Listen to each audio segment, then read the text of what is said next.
Olá, boa noite. Estamos a iniciar mais um direto.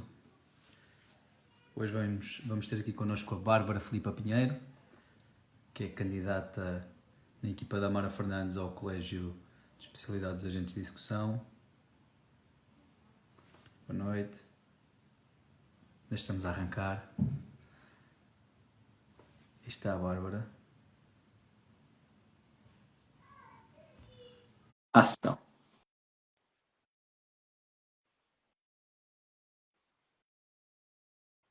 Viva, Simão, estás bom? Como é que isso vai?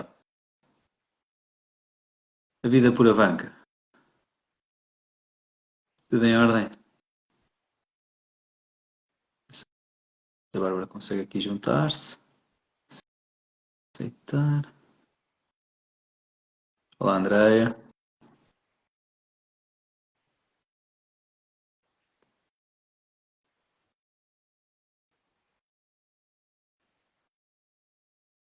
Eu já dei aqui a indicação de aceitar. Se calhar vou eu próprio. Viva, Simão.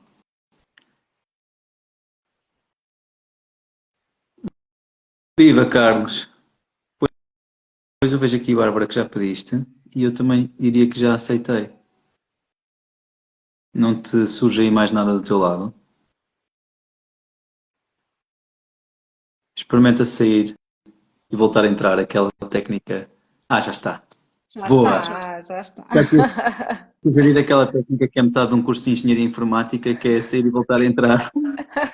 Ou fazer reset, não é? Não é? Funciona sempre, mas É já sempre a está, já primeira está. Não é? sugestão. É sempre a primeira. Já está, felizmente. Então, que tal? Aqui preparado para este desafio?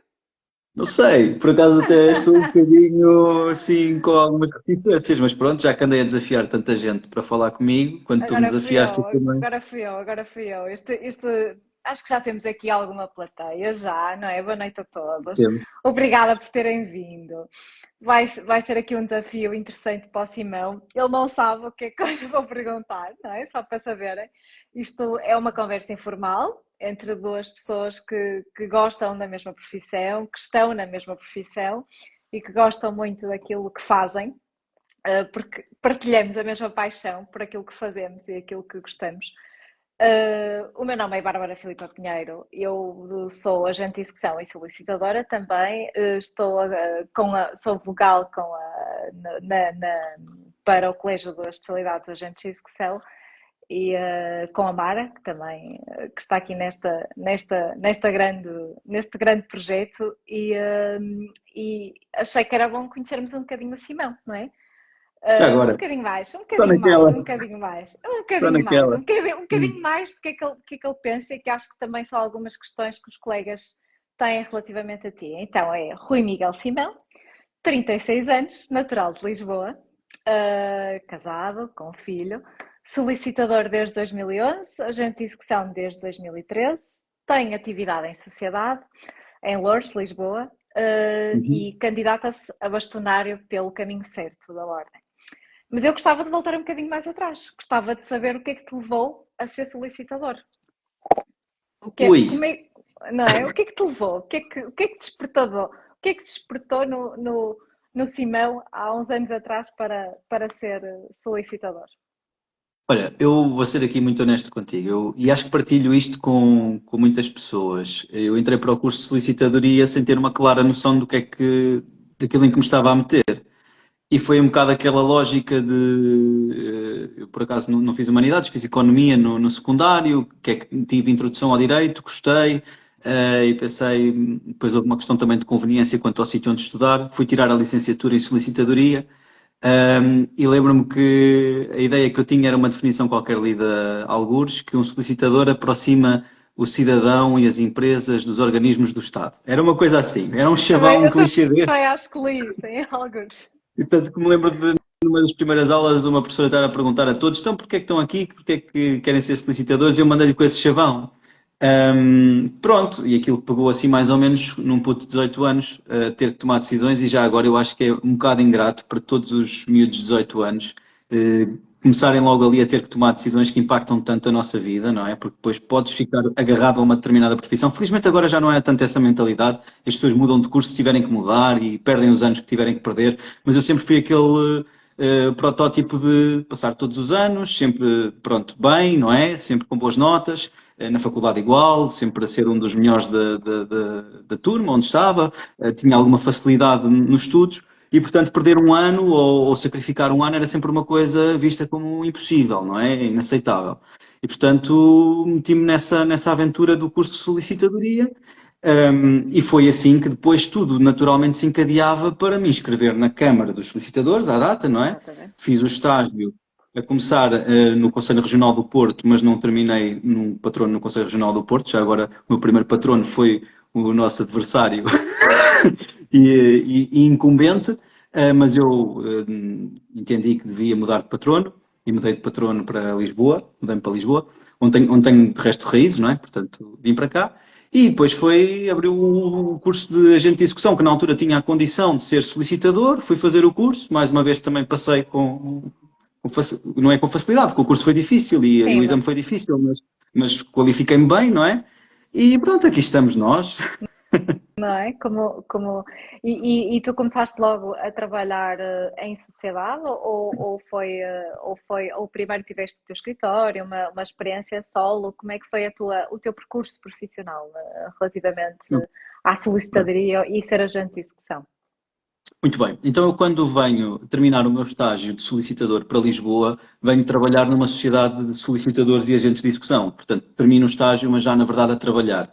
E a trabalhar com processos executivos e também com a vertente generalista, mas mais com processos executivos. E, portanto, começo a ter esse contacto. E aí estou há alguns anos, uns largos anos, devo muito a esse escritório, muita experiência também de uma vida de alta intensidade. Lembro-me de ter pesadelos com pilhas de papéis ao meu lado, com coisas para despachar, porque era tudo com muito papel na altura, ainda fazíamos coisas por fax, portanto eu ainda vou buscar um bocado desse tempo, embora não fosse ainda agente de execução. O curso de agente de execução abre enquanto eu estou nesse escritório, eu torno-me agente de execução nesse escritório, e depois, passado um ano ou dois, é que decido sair e abrir o meu próprio escritório em prática individual. Mas tive a sorte, e é mesmo uma sorte, eu não sei se o André está aí, mas o meu sócio, que foi meu colega também de estágio, é uma pessoa 5 estrelas, é um impecável. Eu costumo dizer que só ele e a minha mulher é que têm paciência para maturar, portanto, obrigado aos dois. E nós fizemos uma chamada sociedade informal, ou seja, começámos a trabalhar, a dividir Bastante fácil. escritório, é isso, a dividir despesas.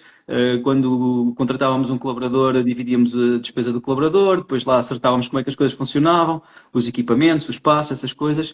Até que, isso foi o namoro, até que depois decidimos dar o salto e assinar os papéis para constituir a sociedade. E a sociedade começou muito bem, num ano fantástico para se arrancar com sociedades, que não sei se já ouviste falar, foi 2020, 2020. janeiro de 2020, Deve portanto ter sido arrancámos com a ótimo. sociedade. Foi ótimo. Depois logo a seguir estávamos a fechar portas todos porque não podíamos fazer nada. Foi um arranque maravilhoso, mas a verdade é que foi das melhores coisas que nós fizemos, a constituição da Moraes Simão e Associados.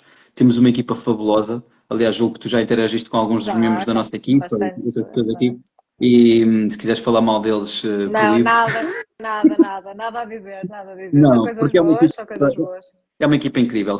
Somos sete, e temos um espírito, um ambiente fantástico, sempre de levar as coisas para a frente. Quando definimos um objetivo, vai toda a malta trabalhar naquilo. Eu recomendo, na minha experiência, efetivamente o trabalho em sociedade, e aliás temos propostas sobre aquilo que são as sociedades de agentes de execução. Se quiseres até falar sobre isso, eh, podes falar com muita propriedade, porque é a matéria da vossa candidatura, embora o Conselho Geral também tenha algo a dizer sobre isso. E eu recomendo-me vivamente porque tenho uma excelente experiência e somos sócios verdadeiros, verdadeiros, ou seja, todos são verdadeiros, mas somos sócios de 50 a 50. 50. Entramos mesmo nesta de, ok, vamos fazer as coisas, e somos dois, portanto, se um embirrar muito com o outro, estamos numa encruzilhada, não temos desempate. Mas a verdade é que as coisas têm funcionado muito bem. E tiveste sempre a certeza que querias seguir a profissão, tu acabaste o curso, não é? Sim. Vieste para Lisboa, e tiveste sempre a certeza que era, mesmo durante o curso, tinhas a certeza, ou seja, achas que a carga académica que o curso te trouxe foi suficiente para teres a certeza que era aquilo que tu querias para fazer dali para a frente na tua vida? Olha, eu diria assim, como o curso me correu bem, eu fui fazendo as coisas com mérito, acho eu, pronto, com alguma facilidade e a gostar do que estava a fazer. Entendi que aquilo tinha que ser o percurso normal. Lá está, era o que eu estava a dizer. Me parece que as coisas estão pré-escritas naquela fase da nossa vida, não é? Então eu entrei logo com tudo o que podia entrar no mundo da solicitadoria. Nesse escritório, felizmente também me foi dada a abertura para eu explorar muito a atividade. Comecei-me logo a interessar pela Câmara dos Solicitadores. Aliás, é daí que depois conheço o José Carlos Rezende e tenho a oportunidade de colaborar logo com a revista, com a reedição da revista. Fiz uma série de coisas, ou seja, eu meto-me nas coisas muito a fundo. Quando é para fazer, a sério. Portanto, sim, eu diria que a partir do momento em que tudo estava encaminhado para ser solicitador e para ser agente de execução, vamos lá embora ser isto. Se me perguntares, então, mas podia ter sido outra coisa, podia, mas cedo se transformou nisso. Aliás, eu tenho o curso de Direito, depois fui tirar o curso de Direito, mas nem me lembro. Nem te Nunca me lembras? ocorreu. Não, e nunca me ocorreu nenhuma das carreiras que o canudo de Direito abre porta, Mas o achaste o canudo quê? abre Que foi porta. um complemento? Foi essa necessidade de tirar o curso de Direito um complemento à tua formação? Especificar alguma área mais que achaste que não foi tão incisiva em solicitadoria? Foi demasiado Olha, prático o curso? eu levava muito com aquela boca do que é um solicitador, mesmo no seio familiar, um dia ainda serás advogado, algumas pessoas não estão próximas de mim, pronto, do género, é sempre quase o parente pobre, eu lidei muito com isso. Portanto, lidei com isso que ainda na universidade fiz uma petição à Assembleia da República, pouca gente sabe isto, mas eu fiz uma Já ouvi petição à falar Assembleia da disso, República, eu já ouvi falar disso. já, pronto, arranjei as assinaturas e viemos por ali. Depois gravei um autocarro lá à Câmara Municipal e viemos por aí abaixo até à Assembleia da República, uma carrada de putos, não é?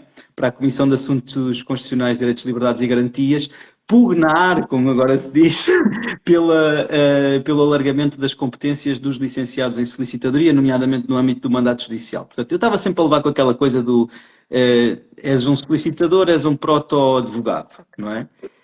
E eu, cheio das competências que achava que devíamos exercer, pronto, fui tirar o curso de Direito depois. Mas é como te digo, não me lembro. E Nunca. depois ainda teve o azar, o Ruben Patrocínio, que também está comigo agora na lista do Conselho Geral, ainda teve o azar de andar lá comigo. Ele Foi está aqui, giro. que eu já o vi entrar. Ele está Tá, cá, que eu já o vi entrar. boas, Ruben.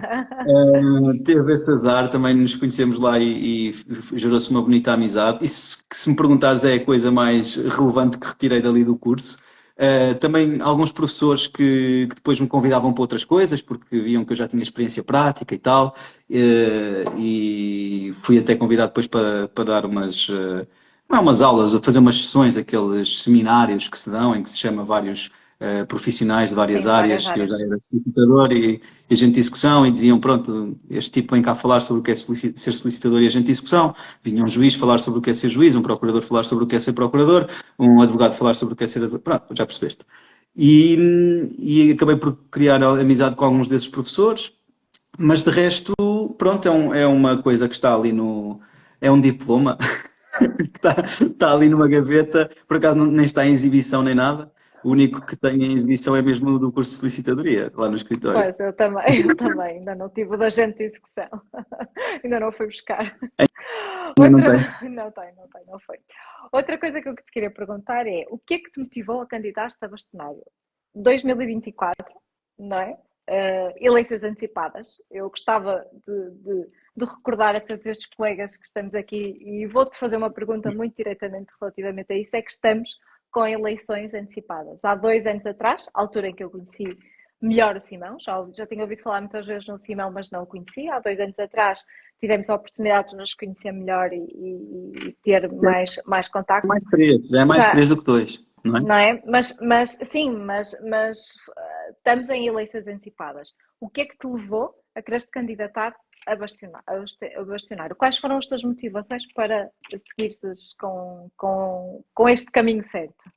Eu sei lá, eu devo ter batido com a cabeça numa pedra ou assim, uma coisa qualquer. Que isto é simultaneamente uma loucura, não é? Já agora desafiava o pessoal que está aí a assistir à live a partilhar aí nos grupos que nós temos do Caminho Certo o link, que se eu for fazer isso, isto para-me aqui, mas partilhem por favor aí para a malta se poder juntar. Olha, eu começo começo a ter umas conversas sobre o estado da ordem. Eu confesso que quando o José Carlos Rezende perdeu a última eleição, e eu perdi também, porque eu era candidato ao Colégio dos Licitadores na lista dele, eu fiquei zangado, um bocadinho triste, porque achava que não era aquele o caminho certo. E antevi que as coisas corressem mal, mas não antevi que corressem tão mal. Achei que ia haver a possibilidade de fim do período eleitoral, haver uma reconciliação, uma forma mais com sentido de Estado, de estar na vida, na ordem, na associação, não é? Mas não vi isso e a minha primeira... E o que eu pensei foi, não há nada que eu possa fazer quanto a isso, eu não tenho aqui intervenção. A intervenção que eu possa ter vai ser sempre vista como destrutiva, porque eu percebi que era essa a perspectiva das Sim. pessoas, mesmo que eu quisesse intervir de outra forma, ia sempre ser visto como estar a fazer sombra ou estar a destruir. Então eu resguardei-me bastante e foi o período de toda a minha carreira em que eu menos contacto tive com a Ordem. E alguns colegas, está aqui a Cristina Frade, um beijinho para a Cristina Frade, até foi um bocadinho mauzinho para a Cristina Frade, que ela quis organizar umas coisas e eu disse, eu não quero ouvir falar de nada disso, deixem-me em paz, porque realmente aquilo foi um processo violentíssimo e eu senti que as coisas foram mal geridas, houve mal ganhar. E agora começo a ouvir falar de todo este desmoronamento. A estagnação é evidente, não é? Portanto, nada evoluiu, nada se fez de diferente. Eu até ouço dizer às vezes para justificar, por exemplo, nas jornadas, ouvi dizer assim: as jornadas acontecem porque sempre se fez. Pronto, está bem, mas o objetivo das novas direções é fazer coisas diferentes, inovar, E como nós evoluir, dizemos, sempre se fez, evoluir, e evoluir. evoluir. Portanto, o que estava mal continua-se a fazer, ou os vícios que havia continuaram a existir e nada de novo aconteceu. E depois, convenhamos que o último ano foi um descalabro absoluto, quer dizer, eh, as contas com aquele prejuízo. Eu vejo, não sei se os colegas têm noção disto, eu não quero entrar muito no detalhe técnico das contas, mas os custos com deslocações e hotéis, por exemplo, é uma rúbrica clara de analisar, são 460 e tal mil euros. Epá, é inconcebível. O que é que tu tens de retorno daquilo? E depois, o que estava orçamentado era 200 mil. Duplicou, ou se não duplicou, foi lá perto. As contas foram chumbadas porque não foi possível explicar as contas, houve moções de censura, houve um pedido de marcação da Assembleia Geral Extraordinária, subscrito por quase 1000 colegas, que foi para o lixo. Portanto, quem agora pede o voto às pessoas, e pede a essas 1000 pessoas, de certeza quer o voto delas, mas quando elas pediram para marcar uma Assembleia Geral, mandou o pedido delas para o lixo. Pá, eu confesso ao Bárbara, eu começo a ver isto tudo e não sou imune, e tenho história, tenho passado, tenho trabalho já pela casa. Isto despertou em mim uma série de emoções que eu tive que começar a arrumar na minha cabeça e dou por mim em maio, a partir de maio, se calhar, a ter algumas conversas com o Armando A. Oliveira, com quem fui sempre batendo umas bolas. Não sei se ele está por aí, se tiver, um abraço. E numa perspectiva de como é que isto se resolve, que volta é que isto leva, não é? Depois as oportunidades a passarem, falamos muito sobre o cadastro, eu sempre a dizer que queria ser técnico de cadastro, ele foi fazer a formação ao Porto e disse-me, Rui, anda a fazer a formação comigo ao Porto. Eu, pá, não vou todas as semanas de Lisboa para o Porto, onde abrir em Lisboa. Não abriram uma em Lisboa. Portanto, a vermos as oportunidades a passar, e eu, a primeira ideia que dou ao Armando, eu já vou chutar à baliza, mas a primeira ideia que dou ao Armando até é assim, opá, Armando, isto está tudo tão confuso, devia haver uma espécie de primárias para se arranjar um candidato de consenso, que fosse assim apoiado por toda a gente e que fosse para a frente com isto. E o Armando até bem tentou arranjar aí uma candidatura de consenso. Depois percebeu-se que não havia uma candidatura de consenso, ou seja, nunca seria o incumbente contra outro, seria sempre contra outros. Opa, e eu sei lá, eu diria que chega uma altura na vida em que nós temos que assumir as nossas responsabilidades. Eu gosto de pôr as coisas a funcionar, sinto que por onde tenho passado melhoro sempre os processos das coisas, arranjo equipas que me ajudam a fazer isso. O caminho certo, aliás, a forma como construímos a candidatura é prova disso. Já está, já é uma candidatura que funciona de uma forma completamente diferente das Diferente. outras.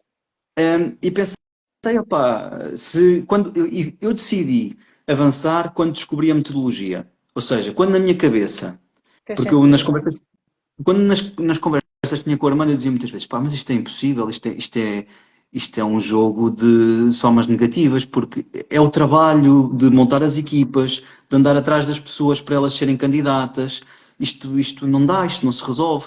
E depois, na minha cabeça fez-se luz, eu disse, não, isto não são as pessoas que têm que se juntar, não têm que andar atrás das pessoas. As ideias é que vão atrás das pessoas e as pessoas aderem às ideias. E assim fizemos o sistema do onboarding. Quem quis ser candidato E eu gostava que as apareceu para pessoas ser candidato. tivessem essa ideia, não é? Não, houve contactos, alguns contactos iniciais para percebermos qual eram as ideias, o que é que a gente se identificava uns com os outros.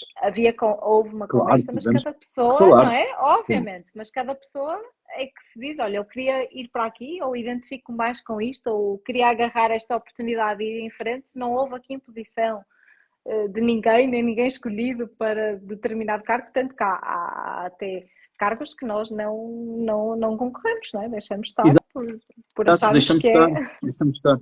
Porque achamos que é a atitude agregadora. E depois também percebi, eu penso sempre nas coisas num plano de alguma abstração para depois tentar chegar ao concreto.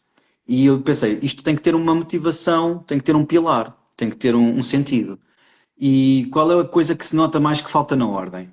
E toda a gente fala nela, que é curioso. É o juntos, é uma ordem unida, é a proximidade. A ordem está completamente desunida. Está toda a gente, cada um para o seu lado. Então eu pensei, a primeira coisa que nós temos que fazer é agregar. Nós temos que ter isto como pilar. E, portanto, defini essa linha orientadora do agregar. Isso Depois, era uma das perguntas que eu te ia fazer, que é digo, como é que tu planeias melhorar a relação entre a ordem e os membros? Nós, até é nesta questão, não é? Nesta questão que temos na campanha em si, nestes onboardings, temos percebido que realmente há um afastamento da ordem dos seus membros.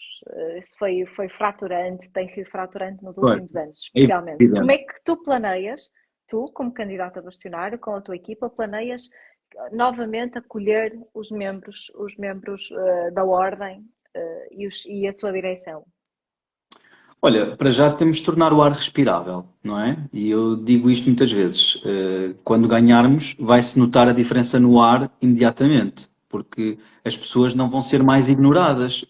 Quando se recebe um pedido de 1000 colegas para se fazer uma Assembleia Geral Extraordinária, não se pode mandar aquilo para o lixo, caramba. Não se pode pedir um parecer à Sociedade de Advogados que já nos presta serviços, que vai fazer o parecer à nossa medida, como é evidente a dizer que aquilo não vale nada e nem sequer marcar uma reunião com o representante desses colegas ou, epá, é inconcebível. Portanto, o que eu diria é, primeiro, as pessoas têm que perceber que estão a ser incluídas, que estão a ser ouvidas, porque como é evidente, qual é o resultado de mandar isso para o lixo? É que as pessoas, no dia a seguir, quando nos enviarem um papel para assinar, para se envolverem, para estarem atentas, elas vão dizer é indiferente. Isso é o resultado. Portanto, não pode ser indiferente, não é? A ordem, a direção da ordem tem que ser responsável e até não, quando não concorda, assumir que não concorda, explicar que não concorda, mas com uma atitude que não seja simplesmente pôr no lixo. Portanto, eu diria que isso é logo para começar. Pois essa pergunta tem várias facetas. Eu ainda na sexta-feira fui gravar aquele podcast com a PIA, foi muito bem recebido, já agora o podcast sai na quarta-feira, e depois tivemos um almoço simpático, aquilo foi gravado de manhã, e estávamos a falar sobre a Comissão de Jovens. E eu perguntava-lhes, porque eles foram os fundadores, o Rafael foi um dos fundadores da Comissão de Jovens, o Cláudio também ainda lá está, e eles perguntavam-me ao almoço, isso não vai aparecer na entrevista, qual era a minha ideia para a Comissão de Jovens, se eu queria acabar com aquilo ou manter. E eu perguntei-lhes, olha, mas eu primeiro quero saber o que é que faz a Comissão de Jovens, o que é que traz. Eles lá me tiveram a explicar, faz umas sessões de acolhimento, ok, e resultados disso? Que jovens é que aparecem nas Assembleias Gerais? Porquê é que não aparecem nas Assembleias Gerais? Ou seja, porque a pergunta deles até era naquele sentido, pronto, lá vem um novo bastonário que vai apagar tudo o que o anterior fez ou que as direções... Eu não estou nada com essa perspectiva, eu estou mais numa perspectiva de tentar perceber o que é que está a funcionar, se funciona efetivamente, se calhar até ir assistir a uma dessas sessões, confesso que não assisti, formar a minha opinião e perceber se aquilo é eficiente, se é útil, se não é útil. Agora, também diria, nessa faixa dos jovens, nós não vemos ninguém a participar ativamente. Eu falei com alguns colegas, cédulas 9000, nas jornadas, pai, 3 ou 4. E eu chegava ao pé deles e dizia assim, tens cara de ser uma cédula 9000. Qual é a tua cédula? Ah, 9200 e quero falar contigo. Explica-me lá o que é que se está a passar, tens escritório, trabalhas para outros, como é que as coisas funcionam. Por isso é que eu digo, o ar muda logo se tu tiveres esta atitude, de tentar falar com as pessoas, chegar até elas e efetivamente ouvi-las. Eu sei de quem é que estou a falar, sei que estou a falar da Diana, sei que estou a falar da Juliana, sei que estou a falar de outros colegas que tenho na cabeça, com quem meti conversa e que trocámos ali contactos e as coisas depois até acabam por... se eu precisar de alguma coisa na zona delas, vamos falar, se elas precisarem de algum conselho também vão falar comigo. Isso é tornar o ar, como eu dizia, respirável. Mas esse era o primeiro ponto e isso ajudou muito a formar a ideia de avançar, que é, temos que fazer isto de uma forma agregadora. E o agregador levou-me logo ao onboarding. O onboarding foi uma forma de dizer assim, não só para pessoas que não tinham nada a ver com a ordem, como veio a acontecer. Olha, o João Coelho, que está comigo na equipa Sim, do Conselho de Alto, já conheceste, eu só conheci também nas jornadas, mas também antes disso ele conheço. já estava na equipa porque veio um onboarding, mostrou-se interessado, aliás, foi muito engraçado porque ele fez o mesmo que eu fiz ao Rezende há uns anos Olha, e atrás, que foi acabou de mandar-lhe uma entrar comunicação. ele sabe Foi, que falam dele, ele sabe que falam João, dele. estava a falar em ti, pá. Portanto, uma pessoa que apareceu pelo onboarding, mas não é só para aquelas pessoas que nunca tiveram nada a ver com a ordem. Agregar, desde o início, que eu quis que este projeto fosse agregador, e até falei com os outros potenciais candidatos e dei-lhes também a oportunidade de conhecerem as ideias e, de a partir das ideias, se poderem unir à volta do projeto. As coisas não tomaram esse rumo, é o que é, mas não deixa, mas o meu projeto, o nosso projeto, não deixa de ser agregador. Não é porque os outros não se juntam que o nosso projeto não é Não agregador. é agregador, Percebes? claro, Ele claro. é, ele continua a ser, e continua a ser até na nossa postura. Claro que temos que identificar aquilo que está bem, aquilo que está mal nas nossas. Porque há uma escolha a fazer, não é? Nos nossos adversários neste momento, que depois deixam de ser logo que a eleição acabar, mas não estamos aqui com nenhum tipo de hostilidade. Aliás, estivemos no Magusto agora lá em cima no Conselho Regional do Porto. Como viste, estive lá Sei, com outros sei, candidatos de outras claro, claro listas, que sim. em amena cavaqueira, e nem sequer compreendo, ó Bárbara, é que nem sequer compreendo a malta que está Hostilidade, nisto, não é? assim Com como as se fosse pessoas. um Benfica-Porto, sabes? Epá, não consigo, não faz. Mas pronto, para te dizer que os pilares que defini na cabeça, o agregar, o inovar e o profissionalizar, é que me deram, no fundo, o caminho e me disseram, ok, tu vais avançar a bastonário porque vais orientar-te com esta bússola. E esta bússola é o que faz falta neste momento na OSAI, porque nós não temos inovação há imenso tempo. E quando Exatamente. digo inovação, não é só tecnologia, é processos novos, coisas diferentes a acontecerem, melhoramento de eficiência. E não temos uma estrutura profissional, porque os dirigentes estão demasiado pendurados na ordem e tornam a ordem uma coisa demasiado pesada, pouco eficiente. Eu não quero tarefas administrativas a serem feitas por dirigentes, eu não quero a formação a estar na dependência dos dirigentes, eu quero nós queremos o máximo de profissionalismo na formação em benefício dos solicitadores e dos agentes de execução. Isso não tem nada a ver com trocar. Agora vai para lá esta equipa de direção e tomamos nós conta da formação, é? Não faz sentido. Eu até estava a dizer Sim. também no Magusto, estava a dizer, pá, aqueles projetos que existem de, e disse ao Rafael, da RTP, que tem ido pessoas, eu até disse, pá, quem não está dirigente é que até deve ir a essas coisas. Porque Exatamente. aquilo não é para falar em nome da ordem, não é para vincular a ordem. Aquilo é para falar do que um solicitador ou um agente de execução pode ajudar o cidadão, certo?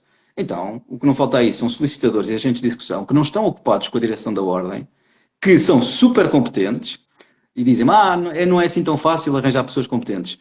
Olha, modéstia à parte, eu nunca fui convidado. Se calhar até me tinha safado. Mas a mim nunca ninguém me convidou, não é? Portanto, também nunca se saberia isso. Hum, Isto para dizer que profissionalizar passa por distinguir o que é separar as coisas, dirigir de estar nestas tarefas. Outra questão que tu tens falado e temos divulgado, mas queria ouvir aqui contigo, é quais são as três principais prioridades que vais ter quando fores eleito? Quais são as primeiras três coisas que vais fazer? Deixa-me só aqui. Desculpa, estás-me a ouvir ainda? Estou, Tive que estou, fazer estou. aqui uma coisa no telemóvel, desculpa. Quais são as três coisas que vamos fazer? Olha, nós temos medidas com data certa, porque isso também é uma forma de mostrarmos ao que vimos e explicarmos que não estamos aqui só para dizer frases bonitas, clichês Miss Universo, então nós temos medidas com data certa. No primeiro trimestre tem logo coisas a acontecer, eu tenho-me fartado de falar no geoblocking e Sim, sinceramente isso é não terrível. compreendo Como é que ainda como é existe que não causa isto, não é? mais. Não, e como é que não causa mais urticária nas pessoas, pá? Porque ires para a Espanha e já não conseguires entrar no webmail, ou no CISAI, ou no Ruas, ou, epá, ou no E-Leilões, por exemplo, na União Europeia, alguém que queira licitar no E-Leilões, que na União Europeia há livre circulação de pessoas, bens, serviços, não é? Deve ser possível comprar um imóvel em Portugal, sendo francês, ou um imigrante português em França deve conseguir ir ao site da OSAI e pesquisar por um solicitador na sua terra para o representar. No outro dia tive um colega do Brasil a dizer precisávamos de encontrar aí um solicitador, como é que fazemos porque não dá para entrar no site. Eu não consigo compreender. Pronto. Então, farto-me de falar nisto, desculpem lá, mas até acabar, geoblocking. Portanto, geoblocking é das primeiras As coisas para acabar. primeiras. É para acabar logo com isso, não faz sentido nenhum, não há justificação. Um, Depois, eu diria que é muito importante honrarmos o nosso passado, começarmos efetivamente e sem cinismos nem oportunismos, num momento em que já não se está a pensar em eleições, pelo contrário, elas acabaram, está ultrapassado, e eu diria que é muito importante começarmos a olhar para o passado, não para o repetirmos, mas para finalmente o respeitarmos. E aqui, como é evidente, falo muito da memória de José Carlos Rezende, com quem tive o privilégio de trabalhar e aprender muito, e também de discordar muito. Tínhamos zangas acesas, sempre com muita lealdade e com muita amizade. Foi um grande mestre e infelizmente tivemos os 20 anos da ação executiva com um imenso despesismo e perdeu-se uma oportunidade de ouro de lhe fazer uma justa e merecida homenagem nessa altura e portanto temos que recuperar isso e fazer isso numa altura certa. E, entretanto, até por falar neste tópico, não perdi o raciocínio que é que me tinhas Falta-te perguntado. uma, falta-te quais as três prioridades? Falaste em duas. Qual era a terceira prioridade que tu, é o geoblocking, é cumprir o legado que tens, que temos todos, não é? Mas passar para a frente para a inovação também. Uhum. E outro ponto que tu tens também já agendado como uma das principais medidas para o caminho certo. Olha, eu já me vou recordar, entretanto, porque das principais medidas do primeiro trimestre, das medidas com data certa, eu já me vou recordar, entretanto. Mas diria o seguinte, quanto a prioridades. Efetivamente, temos que rasgar com o passado nesta coisa dos formadores dirigentes E há a questão e dos... das contas, não é? Há a questão da verificação das contas, que também é Ah, importante fazer. exato, exato. Não é? Era esse o ponto. Obrigado, Bárbara, por me ajudares, eh, porque passou-me, com a conversa do José Carlos, passou-me isso. Sim. E nós vamos ter que fazer uma auditoria, um estudo económico ou financeiro para percebermos exatamente como é que estão as contas, porque as contas de 2023 mostram-nos um descalabro em termos de despesismo e não me venham falar de amortizações, sei muito bem, todos nós sabemos o que é que são amortizações. As amortizações já agora são expectáveis, não são uma coisa que nasce, não é? Não é um acidente. As amortizações, se o material lá está, o produto lá está, ele tem que ser amortizado, portanto é gerível. E portanto não é com amortizações que se resolve este buraco, ou que se explica este buraco. E eu suspeito muito que as contas de 2024 vão no mesmo sentido, até porque vi as jornadas de 2024 a serem altamente subsidiadas. Eu paguei 50 euros para estar nessas jornadas e a Ordem suportou um hotel, 3 refeições, uma delas numa quinta, outra delas num casino. Não usei, mas houve quem tivesse usado um autocarro para lá chegar, com meio de deslocação. Não sei quanto é que isso vai dar por pessoa, mas sempre mais de 400 euros, certamente. Isto é uma forma da Ordem subsidiar determinados associados, que são aqueles que podem e têm interesse em ir às jornadas, à custa de todos os outros, não é? Daqueles que, se calhar, não podem deixar o escritório fechado naqueles dias, que não têm agenda para o fazer, e, portanto, transferem de todos para aqueles. Isto para dizer que nós vamos ter que perceber muito bem como é que estão as contas. Porquê? Porque também temos outros objetivos que dependem disso, nomeadamente rever a questão das cotas, que não se justifica termos as cotas mais altas do país para o nível de serviço que temos da Ordem, ok? Portanto, das duas, uma. Ou o nível de serviço da ordem incrementa imenso e ajuda imenso os solicitadores e os agentes disso que são, ou então também temos que rever isso com seriedade. Eu estou convencido que há muita possibilidade de reduzir despesa, tornar a ordem mais eficiente e que isso pode ser compensado com também perdermos alguma receita por via das cotas. Mas também quero dizer isto, eu não estou a prometer qualquer percentagem de Sim. descida de cotas. O que eu estou a dizer é que nós vamos realizar aquela assembleia no segundo trimestre que esta direção não quis realizar e mandou as 1000 subscrições para o lixo. Nós vamos realizá-la. E quando a realizarmos, vamos levar um estudo económico-financeiro a explicar os impactos. A dizer, olhem, meus caros, está aqui as despesas, está aqui as receitas, de uma forma clara, sem andarmos ali com demasiadas rúbricas, porque isto no final do dia é o deve e o haver e nós conseguimos perceber as coisas assim. E é por aí, Só não é? quando não... Simplificar. Se quisermos complicar, conseguimos. Mas eu percebo quando é que estão a complicar o discurso ou quando é que estão a torná-lo acessível. Eu nem digo simples, porque simples tem uma conotação negativa. Acessível à compreensão, não é? E eu sinto que nunca foi tornado acessível à compreensão. Quanto mais mascarado, quanto mais escondido, melhor. E vamos tornar as coisas simples, diretas, explicar quanto é que se gastava anteriormente, quanto é que prevemos gastar agora, e se houver possibilidade de ter ganhos de eficiência, fazer refletir esses ganhos de eficiência nas cotas, parece-me que seria um excelente aproveitamento de excedente de corte de despesas que conseguíssemos fazer. E nós temos realmente, nos últimos 2 anos, temos percebido que há, além da falta de transparência e da falta de comunicação, tem havido uma falta de comunicação para os associados. Como é que tu pensas alterar essa questão? Como é que pretendes assegurar que há transparência nas decisões e no funcionamento da ordem? É super importante os colegas terem essa noção. Como é que vais assegurar essa questão? Quais são as medidas que o caminho certo tem para assegurar a transparência e o funcionamento da ordem, que tudo funciona? Olha, eu diria que aí é aquela máxima do comunicar, comunicar, comunicar. E vou-te dar também um exemplo prático, que tivemos aquela bronca relativamente à AIMA, a rebentar também nas jornadas, porque foi anunciado um protocolo com a AIMA, nas jornadas não se disse qual era o valor, mas disse que se ia abrir as vagas, ou seja, foi-se dizendo as coisas às pinguinhas, não é? Ali nas jornadas para fazer o brilharete, era só, os solicitadores vão entrar neste grande projeto. E atenção, eu não estou a desmerecer o projeto, Sim. Estou a falar da comunicação do projeto. Vão entrar neste grande projeto. Sim, senhor, palmas, bora. Sim, senhor.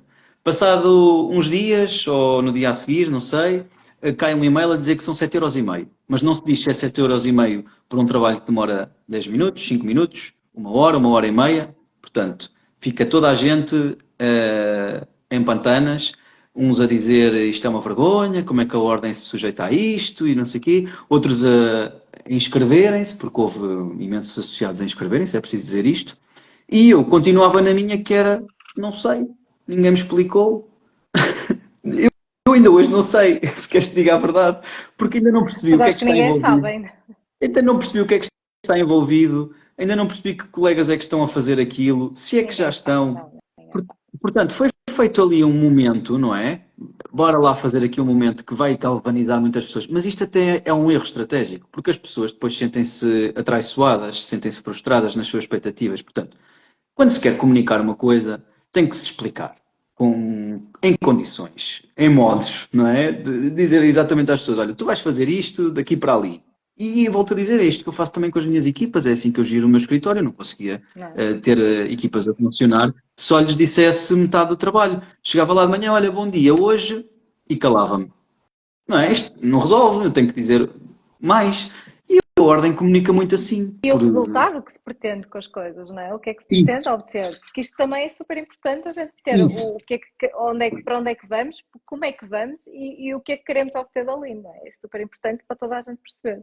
Ora bem, e estás a tocar num ponto fundamental para que haja transparência. Nós, no nosso programa, orgulhamos-nos de ter o programa orientado a objetivos e com resultados-chave, não é? Aquela técnica que acho que foi de um fundador da Intel, que é usado pela Google hoje em dia, muitas empresas de tecnologia, que é Objectives and Key Results.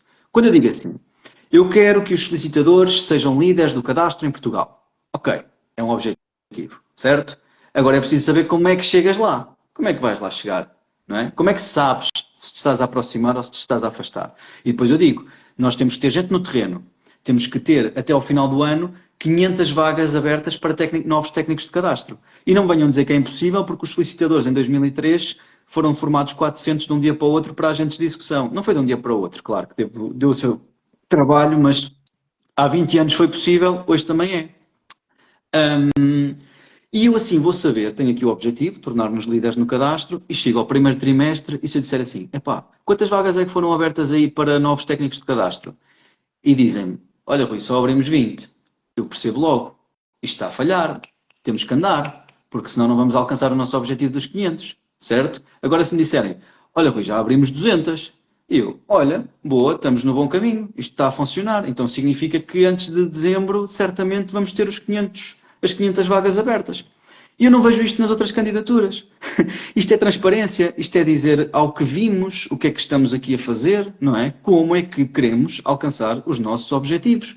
De outra forma, eu já dei este exemplo, na frase, pugnar pelo alargamento do mandato judicial do solicitador e na frase, pugnar pela colocação do primeiro solicitador em Marte, a ação é exatamente a mesma. As frases só te dizem uma coisa, é que tu vais pugnar, não te dão mais nada, ok?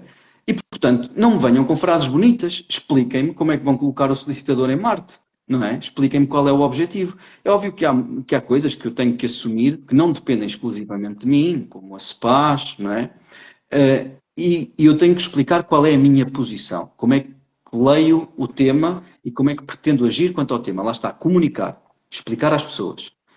Mas não posso ficar só com um programa disso. Eu tenho que ter um programa do que depende de mim. Não posso esconder só atrás das coisas que dependem dos outros. É como tem acontecido agora com os debates, que é, como não há debates, vale dizer, eu vou se os outros forem, que é uma forma de não assumir que não se quer ir, escondendo-se atrás dos outros.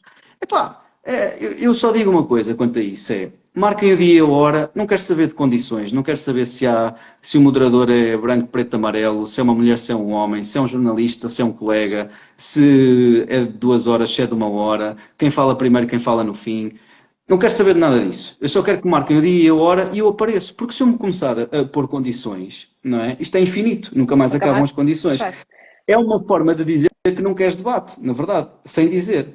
E, portanto, não sei como é que fiz esta deriva, mas estávamos a falar dos objetivos. Mas agora vou aproveitar e vou aí apanhar algo que tu disseste, e porque temos uma audiência vasta agora, o que é que te diferencia dos demais candidatos? Se não, qual é a tua diferença? Olha, para já tenho 36 anos, mais ninguém tem. Mas isso está a ser, não é? E és solicitador e agente de execução. Não, eu sei, eu já vou lá. Eu estou a dizer isto como tu imaginas, porque eu ouço muito aquela boca tem sido. Foi por isso que eu comecei por te apresentar com 36 anos, não é? Opa, espetáculo, mais ninguém tem. Portanto, só se for inveja. E também mais ninguém tem o quê? Olha, mais ninguém tem a liberdade de dizer que não pertence a este Conselho Geral. Todos os outros candidatos a bastonário pertencem a este Conselho Geral, portanto tenham a máxima responsabilidade, a média responsabilidade ou a mínima responsabilidade, todos eles pertencem a este Conselho Geral e a esta direção, e todos eles estão em funções, ok? Portanto, todos estão em funções. Eu acho que às vezes os colegas esqueceram-se que estamos em eleições antecipadas. Sim, todos estão em funções, isso é importante. E eu não estou propriamente a dizer que não deviam estar, cada um faz a sua avaliação, mas eu diria assim, eu, Rui Simão, só estou num projeto enquanto ele fizer sentido para mim, ok? E para os meus objetivos das pessoas que me acompanham, certo? Portanto, à partida, continuará a fazer algum sentido para todos os outros candidatos que fazem parte do Conselho Geral. Lá terão os seus objetivos e provavelmente bons, alguns deles, mas esta é a minha leitura. E depois sou o único que é solicitador e que é agente de execução. E isto parece-me também ser bastante relevante para dirigir a ordem dos solicitadores e dos agentes de execução, porque por mais que se queira e que se tenha na equipa outras pessoas com valências, e todas as equipas têm pessoas com capacidades, não estou a pôr isso em causa, mas nós temos que escolher também a cabeça, o líder que vai organizar essas equipas, e convém que o líder tenha o conhecimento de tudo aquilo que pode ser prioritizado para o poder arrumar no sítio certo. Se só consegues prioritizar ou se só conheces no teu dia-a-dia a realidade de uma das profissões, vais sempre estar ou dependente de outros para te darem os inputs sobre a parte da ação executiva e, portanto, és um líder, no meu entender, incompleto, ou então, pior ainda, vais fazer as coisas sem ouvir ninguém e por achismo, porque não tens a experiência prática e por mais que se leiam livros, ou que se... eu dou este exemplo, eu já vi muitas horas de futebol. Isso não vai fazer de mim o Cristiano Ronaldo, nem tão pouco um jogador de terceira liga, ok? E eu já vi horas, já vi horas. E comentário desportivo também já vi. E também já li jornais desportivos. Portanto, não me venham dizer que é a mesma coisa falar de ou falar sobre. E nós, na verdade, temos esta experiência prática. Eu tenho essa experiência prática e isso também me distingue dos demais candidatos. Mas pronto, quanto à questão da idade, eu acho piada porque toda a gente quer acarinhar os jovens. Vou ser mais direto ainda. Toda a gente quer o voto dos jovens, não é? Toda a gente E quer tu o és voto o dos mais jovens. jovem. E depois dizem que isto de ser jovem é um grande problema. Mas atenção, não tenham problemas porque eu cumpro todos os requisitos formais, tenho a idade suficiente para ser candidato a bastonário. Aliás, até para ser candidato a Presidente da República, de acordo com a Constituição da República Portuguesa, eu podia-me candidatar à Presidência da República. E até te digo, se calhar dá menos trabalho do que a candidatura à ordem, porque isto foi uma loucura de trabalho e agradeço muito a toda a equipa, a ti também, Bárbara. Também trabalhaste imenso para organizar as coisas, porque dá mesmo trabalho, pá, não dá. Dá. Pô, É bastante trabalhoso, é bastante trabalhoso. Então, Assembleia de Representantes nunca achei é que isso.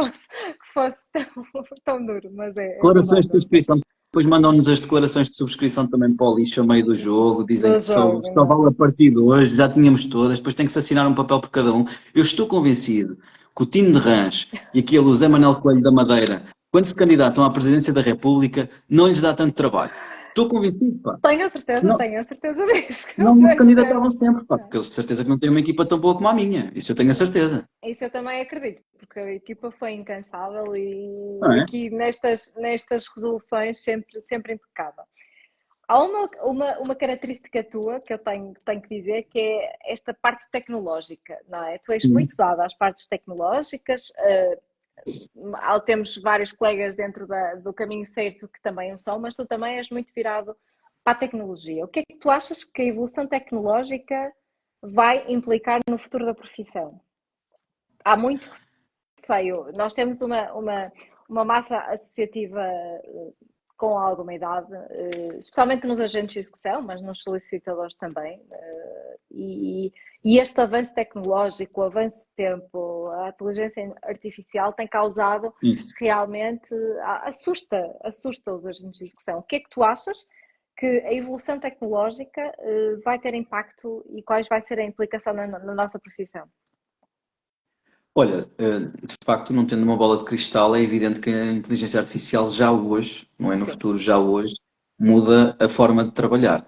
Eu já fiz para aí uns vídeos também, até no âmbito da campanha, a mostrar, por exemplo, a análise do tema das cotas com recurso a uma ferramenta de inteligência artificial que nos ajuda a ler, por exemplo, grandes textos, sumarizá-los, interpretá-los, tirar pontos-chave, compará-los com outros. Fiz uma coisa gira, pus os programas todos todas as candidaturas no chat GPT, eu tenho a versão paga, e pedi-lhe, não lhe disse nada, é a versão limpa, não programei nada lá atrás, porque dá para programar as coisas, mas aquilo era uma versão limpa.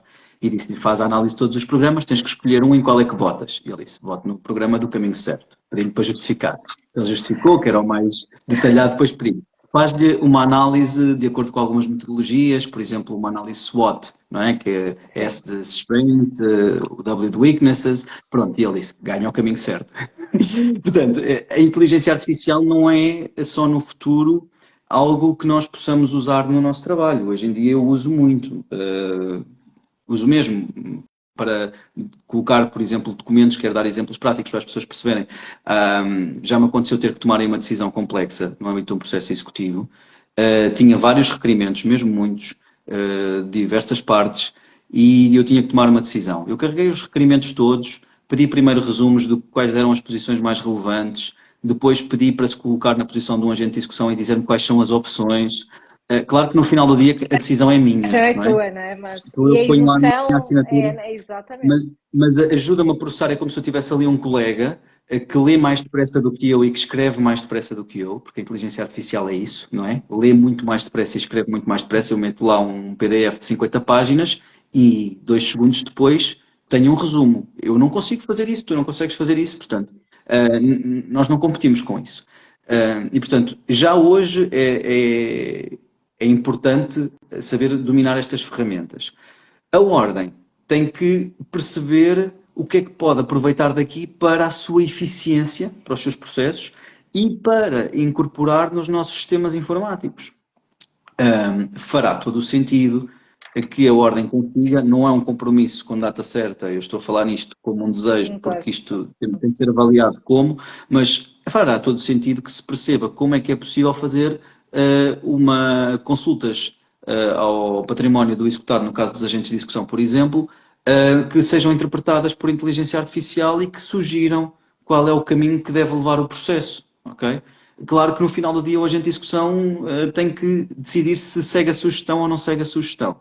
O futuro pode ser bastante desafiante com estas ferramentas e eu acho que mais do que aquilo que nós sabemos, é importante perceber tudo o que não sabemos. Eu vejo às vezes as pessoas só focarem-se naquilo que sabem, mas é tanto aquilo que nós não sabemos e é aí que tem que estar o foco, em saber fazer as perguntas certas para retirar valor disto, porque, como é evidente, é uma ameaça. Tu hoje em dia já tens pessoas que vão ao chat GPT pedir minutas de documentos e de contratos, não é? É todas as horas, e que se calhar fazem isso em vez de ir ao solicitador.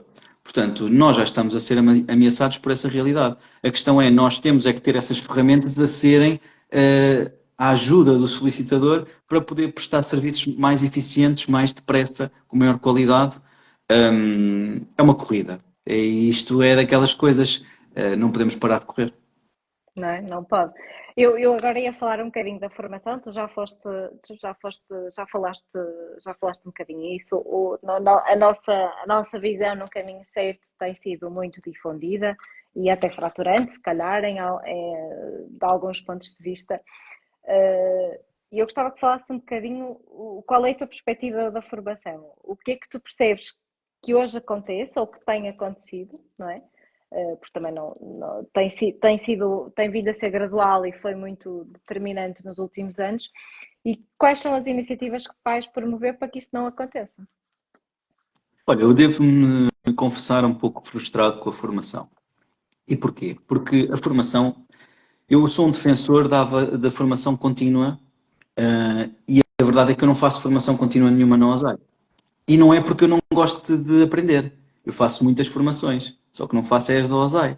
Porque sinto que não me acrescentam valor. E eu tenho uma imensa pena dizer isto. Eu preferia 1000 vezes. Lá está, estamos a falar de inteligência artificial. Eu já fiz alguns cursos online de inteligência artificial, mas nunca vi a minha ordem a disponibilizar-me nada sobre essa matéria. E lá está, não é o futuro, é o presente. Hum, e nem que seja uma coisa básica, tem que se capacitar as pessoas.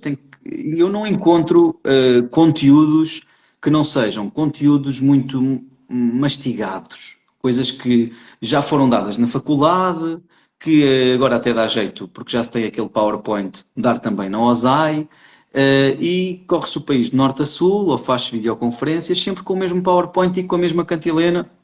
Isso é a natureza da formação, não é? Repetir conteúdos, não estou a dizer que não é. Mas o que eu quero dizer é que é demasiado repetitivo face àquilo que já existe. Devíamos criar conteúdos novos. E depois uma frustração imensa que é, temos a oportunidade de agarrar o cadastro predial. Podemos pôr solicitadores a serem técnicos de cadastro. E não abriu uma formação em Lisboa para técnico de cadastro. Eu queria ser técnico de cadastro.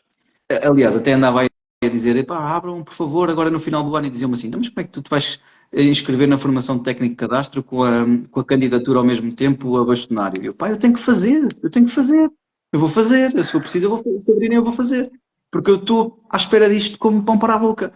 E, portanto, eu estou frustrado com a formação. E queremos ter, então, estes conteúdos de qualidade e assumir que não são os dirigentes que vão tomar conta, portanto, não esperem que em janeiro a minha equipa de direção seja a nova equipa de formadores do IFPM, porque não vai ser. A nova equipa de formadores do IFPM, nova, não é porque vamos substituir ninguém, podem continuar alguns dos que estão.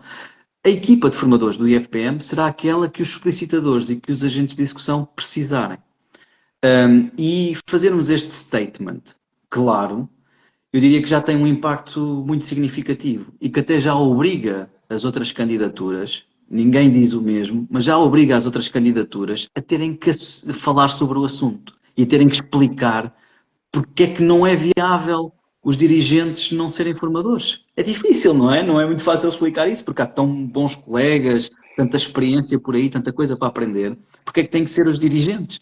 E, portanto, eu diria que só o facto de nós mandarmos esta carta para cima da mesa e assumirmos este compromisso, dizer, pessoal, isto vai acontecer, já deixa todas as outras candidaturas também, entre aspas, condicionadas. E os conteúdos formativos, não é? Nós também, foi aquilo que tu acabaste por iniciar, além de ser muito repetitivo, os conteúdos formativos não se estão a adequar, não é? Tu não tens formação para agentes de execução há não sei quanto tempo, não é? Para agentes de execução não há nada. Nada, e formação que é necessária, que não tem vindo a acompanhar as nossas necessidades, que isso é o que é mais frustrante, não é? Não tem vindo a acompanhar as necessidades, e às vezes são coisas básicas, mas que é necessário discutirmos, falarmos, vermos até que ponto, como é que um faz. O Armando tem um artigo muito giro sobre a formação da caça de zombies, vão lá ler uma linha no bolso, o blog dele. Vale a pena, vale. E também vos desafio a lerem os nossos programas, porque tanto o Conselho Profissional dos Solicitadores como dos Agentes de Execução têm diretrizes precisas sobre a formação. Vejam o que é que nós lá temos, que é super interessante também estarem a par do que cada uma das candidaturas têm para oferecer a este nível. É um dos pontos importantes. E outro ponto que eu também queria falar contigo é relativamente à defesa da profissão. Defesa da profissão em que sentido? Como é que nós vamos defender e promover a profissão junto do público em geral e com outras instituições? Tem sido comum, nós verificamos logo isso e foi dos primeiros temas que falamos todos, foi que realmente as nossas ligações, as nossas comunicações com as instituições, a CAAS, o Ministério da Justiça, a autoridade tributária, têm-se degradando.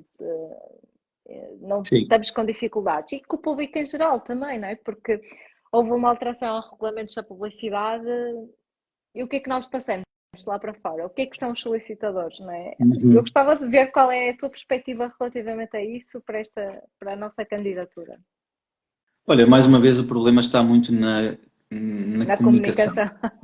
É fundamental. O problema é interno e também é externo, porque o silêncio é ensurdecedor.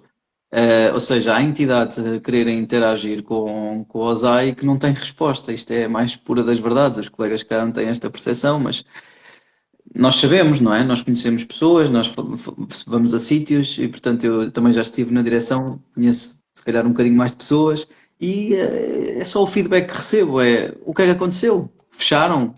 Acabou? Não respondem aos e-mails? Portanto, aquilo que nos acontece a nós, que é mandarmos para lá uma comunicação e não temos resposta, acontece genericamente a muitas instituições com as quais temos que colaborar. A Mara, no direto que fizemos aqui, falou sobre uma coisa muito importante, que é, estamos muito voltados para fora. Se calhar interessou mais o estrangeiro, onde por acaso nem temos capacidade de intervir assim tanto e que não traz reflexos para o nosso dia-a-dia. É mais fácil se calhar apanhar um avião e ir para um sítio distante do que ir ali à AT resolver o problema das consultas no CISAI que não estão a funcionar, não é? E isto é grave porque define as prioridades que cada direção tem. O problema das relações institucionais tem que ser, é muito um trabalho de pessoas, é um trabalho de aproximação, é um trabalho de mostrar disponibilidade, de fazer propostas sérias e não falar só para dentro para sermos ouvidos e aplaudidos pelos nossos. Nós às vezes até temos que ter uma postura um pouco diferente. Eu aí aprendi muito com o José Carlos Rezende, que era a capacidade de passar a mensagem de como é que o solicitador é útil e o agente de execução para resolver os problemas mesmo que aquilo que nós estamos a reivindicar seja o acesso rápido, por exemplo, ao apoio judiciário. As discussões nunca passavam por dizer nós temos que ter acesso ao apoio judiciário porque temos, ou porque está na lei que o protocolo tem que ser feito com o Instituto de Apoio Judiciário da Ordem dos Advogados. Sabemos que é, não é? Mas sabemos nós e sabem eles, não adianta dizer. Tem que ser posto a perspectiva do cidadão. O cidadão só tem a ganhar, não é? E o apoio judiciário é para apoiar o cidadão, não é para os advogados se apoiarem nele, nem os solicitadores, nem os outros. É para apoiar o cidadão. O cidadão só tem a ganhar em ter uma rede mais alargada, ter profissionais com outro tipo de experiência de terreno, que se calhar em matéria, por exemplo, de registros, de divisão de coisa comum, de partilhas e heranças, que até têm mais competências ou mais experiência. Portanto, abre-se o leque, abre-se a concorrência. Nós temos que usar argumentos que façam sentido para o nosso interlocutor aderir, não é o argumento de eu quero conquistar o teu território porque quero o território para mim. Isso não vale, não é? Isso não funciona. Não dá frutos nenhuns.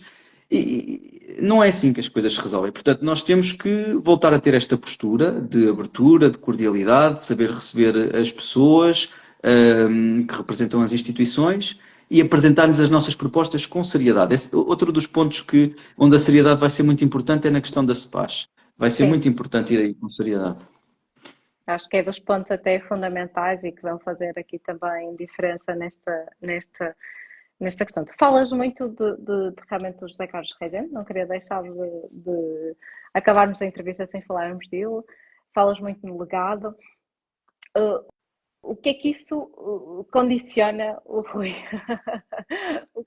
Tem condicionamentos? O que é que tu vais. O que é que valores, não é, desse legado é que tu vais levar para o teu legado? Olha, primeiro ponto, eu falo muito entre nós, não é? Porque eu acho que para fora temos tentado que a campanha não seja Tão centrada, instrumentalizada. exatamente, Claro. exatamente, exatamente. Não, acho que não temos feito isso e até será a primeira vez aqui que estamos a falar mais do que eu aprendi com ele e da experiência que tive com ele. Deixa-me Porque só também contar estamos como é a que eu conheci. falar um bocadinho de ti, não é? É importante termos Sim, sim. essa experiência.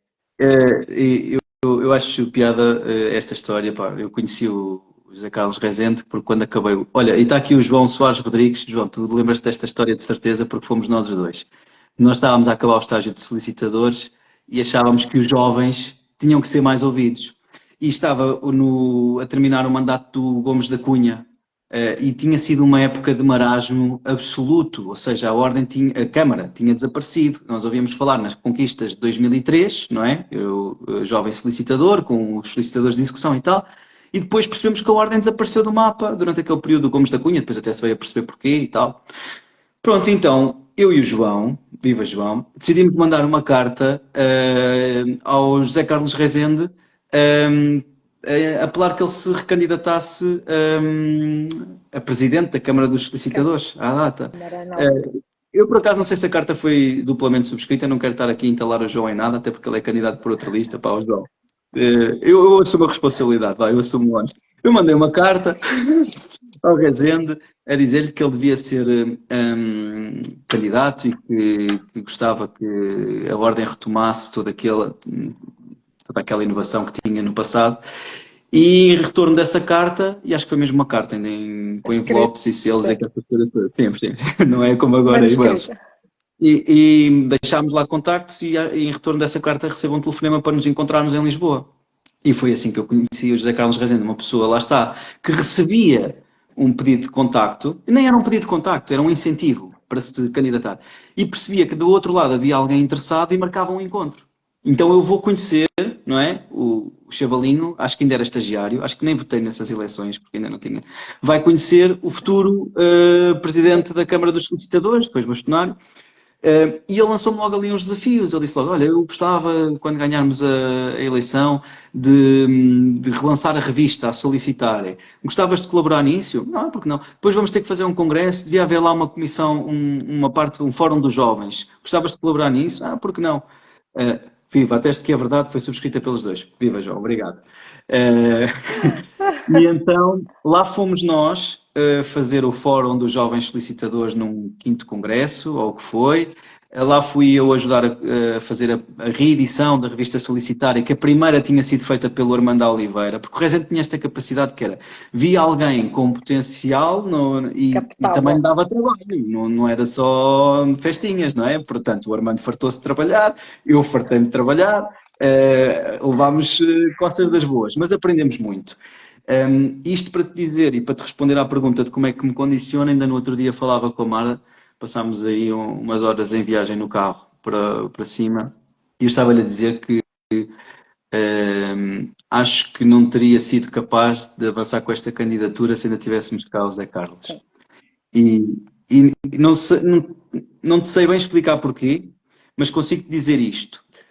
Trabalhei tanto ao lado dele, aprendi tanto com ele, que sentiria sempre que aquilo lhe pertencia a ele, ok? A direção era uma coisa que lhe pertencia a ele. Discordei muito dele e havia Mas momentos isso, em mas isso que é não, não, não, discordar zangávamos, é diferente. gritávamos um com o outro e zangávamos e aquilo às vezes ficava feio. Mas o que eu diria é que enquanto ele cá estivesse, eu sentiria sempre que teria que lhe pedir muitas opiniões, teria que pensar sempre também um bocadinho com a cabeça dele. Nunca seria verdadeiramente o Rui Simão independente a liderar o projeto por toda a reverência, carinho, amizade, respeito, chama-lhe aí, põe Sim, aí sim, os sim. adjetivos que mais quiseres, que eu tinha e que me ia levar a que tivesse sempre ali aquela pessoa A que eu queria lealdade, não é? A lealdade. que eu queria que estivesse satisfeita com a minha atuação. E não tenho mais nenhuma referência. Claro que há pessoas que são muito importantes e que me ajudam muito a pensar, que me ajudam a dar ideias, mas não que me coloquem este condicionamento desde o início quase da minha carreira de solicitador, que acompanhei, que me ajudou a formar, que aprendi a respeitar, que aprendi a ver, a agir, e portanto eu diria que se não fosse ele, eu também não estava aqui, ok? Porque eu não teria tido a capacidade de aprender tudo o que aprendi. E só lhe posso agradecer e acho que todos temos uma enorme dívida de gratidão para com ele, por tudo aquilo que nos deixou, pelo legado que nos deixou. E eu, em particular, fui um felizardo, porque passei muitas horas com ele. E agora, não te vou perguntar o que é que dizem os teus olhos, mas vou-te perguntar Uau. uma palavra para te descrever. Como é que te descreves numa palavra? Uma palavra? Sei lá. Isso é difícil. Achas que É, queres mesmo que eu responda a isso? quero mesmo Não que sei, respondas. não sei. É difícil. Hum? Como é que eu sou numa És palavra? resiliente, muito resiliente. É, achas tu? Pronto, Acho ok. eu. Acho, Ficamos com a tua, eu acho. Ficamos com ficamos a com a tua. tua Mas definição. vou aguardar Isso- mas vou não, aguardar a opa, tua. é sempre difícil nós autoqualificarmos, não é? Eu Eu acho que se calhar é. há tempos disse-te e gostava de dizer aqui publicamente também que és das pessoas que eu mais conheço que conheço com a maior inteligência emocional. E é das maiores, das maiores elogios que eu te poderia fazer, porque acho que é realmente para a tua idade, não é? Para os 36 anos, Faltava, teres, faltava. Para o faltava pequenino, essa, para o ao pequenino. pequenito, tens uma inteligência emocional muito, muito acima da média. Os meus parabéns. E agora, queria abrir também aqui para perguntas. Se alguém tiver alguma pergunta para fazer ao Simão, é agora. Vamos lá aproveitar. Momento em que se vai tudo embora. É aproveitar Não, não para. é, não é, não Eu é, vou não é. ficar A a Mara está aqui, pensar porque isso é daquelas coisas que volta e meia as pessoas perguntam, não é? Como é é. que se define numa palavra, não sei o quê, mas Como é que agora defines apanhaste uma assim. palavra? Vou ficar a pensar, vou arranjar uma coisa assim descabida para E dizer nesse depois contexto. esperamos de um vídeo do. Uma coisa muito descabida, sei lá, despenteado, ou assim, qualquer coisa. Uma palavra, também despenteado, não sei. Precisamos de um vídeo, não é? Então, já se foi tudo? Não, ainda está aqui isto tudo. Não há perguntas? Eu não sei, tenho aqui a Mara em último, o João Soares Rodrigues a dizer que atesta que é verdade, por tudo, a Mara por tudo que nos ensinou, tudo que fez por esta casa e por tudo que sempre que nos arreliemos e discutimos um legado, não é? Olha, a Mara apanhou muitas dessas Não discussões pelo é? caminho, tinha que fugir às vezes. E a gente andava para lá aos gritos. Mais, ninguém tem nada a perguntar ao Simão? Devemos dar isto por encerrado? Espero que tenham gostado, Olha, eu acho mas gostei. que tu fizeste aqui um papel que eu não te... Deixa-me elogiar também. Não te conhecia esta veia de Esta entrevistadora, veia, esta mas veia. Eu acho que, olha, a Mara vai perguntar, mas eu acho que era importante a gente conhecer-te um bocadinho melhor. Numa questão mais informal, formal, falamos de coisas importantes, sem, mas numa vertente um bocadinho mais informal. sim, E estes lives do Instagram têm sido tem, isso, não é? Tem sido assim tem, uma tem. coisa. Eu às vezes, se calhar, até digo disparates que noutro contexto não Pá, diria. É uma forma de me apanharem a não, dizer não é coisas mais à disparates, vontade. mas é isso, vem de lá de dentro, vem de dentro. Vá, Mara, eu pergunto, o que é que queres saber, Mara? Exato, depois uma pessoa põe-se aqui à meia luz e tal. Ai, sentes que até agora valeu a pena a loucura que te meteste? A loucura É, eu digo muito entre aspas. isso. Quando me dizem, às vezes vêm-me dizer, coragem, coragem, mas é maluco. Sou, mas é maluco, é uma loucura. Sinto que valeu a pena porque já criámos aqui uma equipa extraordinária com um processo absolutamente disruptivo. Ou seja, a forma como fizemos as coisas em si já tem valor. Não interessa, até porque o resultado não vai depender de mim, nem de ti, Bárbara. O resultado vai depender da vontade de muitos Dos associados. colegas, claro. Exatamente. E de aproveitarem esta oportunidade de votar, que são só eles que naquele momento ninguém os condiciona. É um momento de liberdade em que cada um está sozinho com a sua consciência. Não interessa se me disseram que iam votar em mim, não interessa se disseram que iam votar no outro. No momento de pôr o voto, estão Estão sozinhos. sozinhos. A responsabilidade é só deles. E, portanto, o processo em si valeu muito a pena. Criámos aqui uma metodologia que eu achei fantástica, isto dos onboardings. Deu um bocado de trabalho fazermos todas as quartas-feiras desde agosto, ok? Nós andamos nisto há meses, a dar as Desde nossas ideias. agosto. É desde agosto. E depois tem uma pica enorme que é dizer assim: nós fizemos algumas coisas super arriscadas e fora da caixa, como por exemplo, em agosto, começar logo a dizer quais eram as nossas ideias. E havia quem me dissesse assim: Rui, mas tu vais dizer isso, depois roubam-te e põem no programa dos outros. E eu vi postas as nossas ideias nos programas dos outros. Epá, e o que queres que eu te diga? Eu só posso ficar contente porque nós condicionamos para o bem, com as Tudo. nossas ideias, os outros. Ou seja, se calhar outros agora dizem que têm que resolver determinado problema, por exemplo, falam no cadastro, porque nós E falamos. O que levantamos a significa bandeira, assim. é muito mais provável que o cadastro seja um assunto a ser tratado pela próxima direção, porque a bandeira foi efetivamente levantada, o problema foi efetivamente posto em cima da mesa com assertividade, falámos sobre ele, olhos nos olhos, dissemos ao que vínhamos, e portanto os outros sentiram-se obrigados a fazer exatamente o mesmo. E portanto eu digo que esta loucura valeu muito a pena pela equipa, pela metodologia, e só por aí já está. Olha, temos aqui o Paulo, que tem Instagram, que é uma coisa brutal. Conseguimos que o Paulo Branco tenha uma rede social. Desculpa, Paulo, por teres Instagram, fomos nós que te obrigámos. Meu perdão, meu perdão. Mas ele é ativo, é ativo. E ele está a perguntar: estás mesmo preparado para ganhar? Olha, quando nos metemos nisto tem que ser, não é? Efetivamente, eu diria que temos que ter respeito pela função. E eu tenho muito respeito pela função. E também te vou dizer a verdade, e a todos os que estão a assistir, mete-me muito mais respeito ganhar do que perder, não é? Se perder, vou à minha vida tranquilamente, no dia a seguir volto à vida civil, com as responsabilidades que tinha antes, que conhecia, e tudo corre como até então, muito satisfeito com o projeto que levei para a frente e com o que construímos.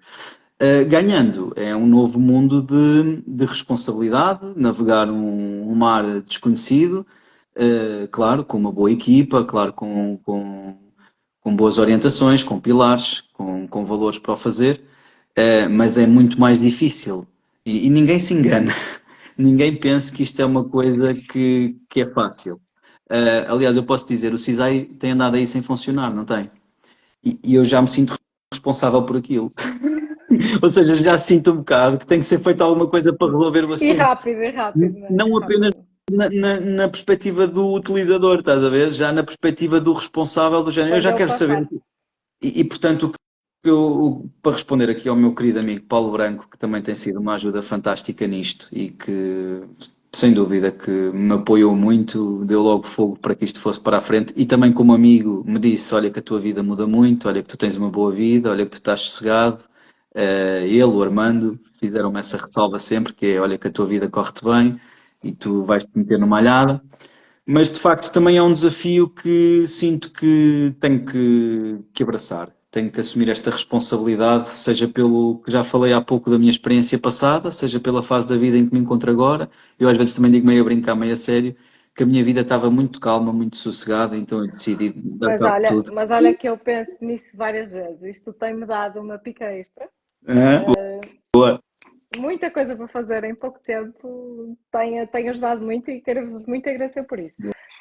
Aqui, utilizando aqui também esta questão do Paulo Branco, temos várias candidaturas. Qual é a importância que tu dás à candidatura serem todos eleitos, não é? Porque há aqui a possibilidade de não serem, não é? Sim. E eu Boa. gostava que tu abordasses um bocadinho esse tema.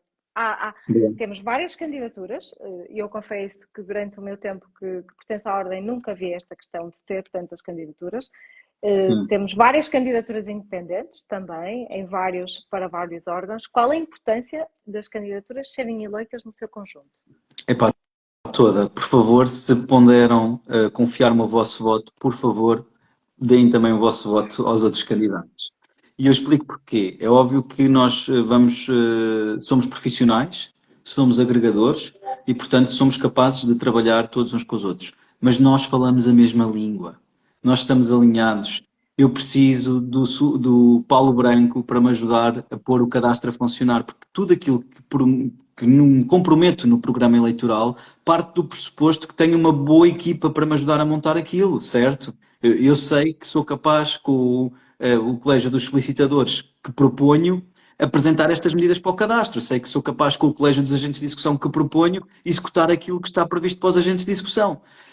Não tenho a certeza e vejo com muito mais dificuldade de outra forma. Também verdade seja dita, o voto das pessoas tem que ser respeitado. E, portanto, quando o meu programa eleitoral ganhar, o nosso programa eleitoral ganhar, ele tem que ser executado.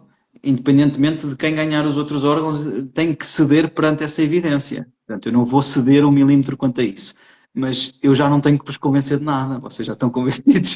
Vocês já estão. Eu não vou ter que perder energia a mostrar-vos o caminho certo. Vocês já estão no caminho certo. E, portanto, por favor, votem na lista A em todos. É assim, eu até dizia assim: votem na lista A em todos, porque tem que ser. Porque senão, votar só na lista A para o bastonário não faz assim tanto sentido. Tem que ser em todos. Tem que ser mesmo em todos.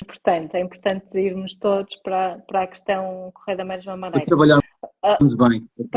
Porque e não despendermos tanta energia. Não, as coisas já estão alinhadas, é só concretizar. Já vai dar muito trabalho. E já vai dar trabalho. Muito. Nos nossos compromissos são super ambiciosos. E é isso que eu gostaria que também as pessoas percebessem. Nós todos que estão no caminho certo, são pessoas com escritórios, com pessoas muito ativas, com muito trabalho e que ainda acrescentaram tempo para dar à profissão que tanto gostam e que tanto respeitam. Nós, por respeitarmos tanto aquilo que fazemos, aquilo que gostamos, temos todo este tempo, que tem sido algum, para a classe, não é? Era importante que também tivesse isso em atenção. Agora aqui o Filipe Carreira, até agora qual foi o tema mais abordado por todos os colegas que a Ordem tem falhado? É a SPAS, claramente. E eu explico porquê. Porque toda a gente usa a SPAS para aquilo que lhe dá jeito, não é? Eu vi isso quando foi da Assembleia Geral em Coimbra. Aquilo foi, estávamos em pleno Covid, situações de desespero, os colegas sem poderem trabalhar e a terem que continuar a pagar. E logo ali, eu acho que esse foi o momento que marcou o José Carlos Rezende ter perdido as eleições. Ok? Porque aquele momento foi logo ali, instrumentalizado para chamar muita gente, e chamou muitos colegas com uma promessa absolutamente fútil e vã, que era: vai ser possível optar entre a SPAS e a Segurança Social. Não foi, não é, e muito dificilmente será, porque a SPAS já está esganada e se perder alguns dos contribuintes que tem, mais esganada fica, portanto deixa de ser sustentável. E por outro lado, o regime quer da Segurança Social, quer da SPAS, são regimes de universalidade, ou seja, aplicam sempre a todo o universo sobre o qual incidem, não é? No caso dos solicitadores, advogados e agentes de execução. E, portanto, eu diria que a SPAS tem sido tratada ao sabor do vento, com pouca seriedade, só mesmo para o show-off. Olha, um bocadinho como falávamos há um bocado da AIMA, atira-se os foguetes, apanha-se as canas, faz-se a festa, fala-se um bocado daquilo, há um hype, como se diz agora, não é? Há um hype momentâneo em que se fala daquilo, está ali no batente, muito, muito, muito, muito intenso, depois acabou. E agora, de repente, as pessoas continuam preocupadas com a SPAS, e têm razões para isso, porque os mais jovens têm que pagar independentemente dos seus rendimentos. Isso é mau, porque na Segurança Social, se não tiverem rendimentos, também não têm que pagar e, portanto, a Ordem até perde associados. Perdemos muitos associados por causa disso. Porque se eles descontassem para a Segurança Social, como outras profissões liberais descontam, inscreviam-se na Ordem, pagavam as cotas, pronto, é um valor alto, mas ainda assim residual se face à SPAS, não é? Porque um ano de cotas são para aí 2 meses de SPAS. Não, e os primeiros anos até são mais baixos. Bem, na SPAS também. Mas depois, ao longo da vida, não é só no início, ao longo da vida não tens a mesma proteção social, nos casos de maternidade, falecimento, não tem nada a ver. E no final da vida, na reforma, há anos que a SPAS não faz aumentos aos pensionistas, portanto, alguém que se tenha reformado há 5 anos com 800 euros, hoje continua a receber 800 euros, ao contrário do que acontece na Segurança Social, porque há aumentos anuais. Depois o Governo dá o apoio, este complemento solidário para idosos, a todos, menos os pensionistas da SPAS também não recebem. Quer dizer, nós somos contribuintes como os outros, para o Estado, pagamos os nossos impostos, fazemos tudo direitinho. E depois, no momento de distribuir os apoios, somos prejudicados. E, portanto, a SPAS é, de facto, um assunto que tem que ser tratado com seriedade. O Governo tem um grupo de trabalho. A nossa proposta quanto a isso é, de facto, que a SPAS tem que ser integrada, negociar uma integração na Segurança Social, tal como aconteceu a todas as outras caixas privadas. Eu lembro-me de fazer consultas ao CAFEB, que era a Caixa dos Empregados Bancários, quando comecei a minha carreira nesse escritório de agente de execução. Hoje em dia não há outras caixas privadas.